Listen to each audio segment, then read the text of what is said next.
In this video, I'm going to show you how to activate a YouTube TV free trial on Roku.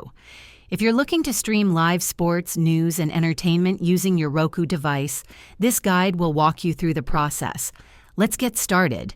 To activate a YouTube TV free trial on Roku, start by signing up for the trial at tv.youtube.com on your computer or smartphone.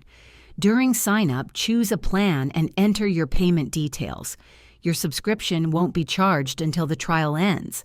Next, open the Roku channel store on your Roku device and search for the YouTube TV app. Install the app and open it.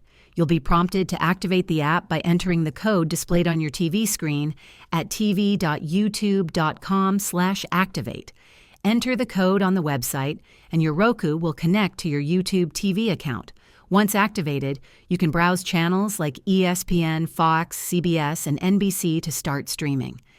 If this video helped you learn how to activate YouTube TV free trial on Roku, please like and subscribe to the channel. Thanks for watching.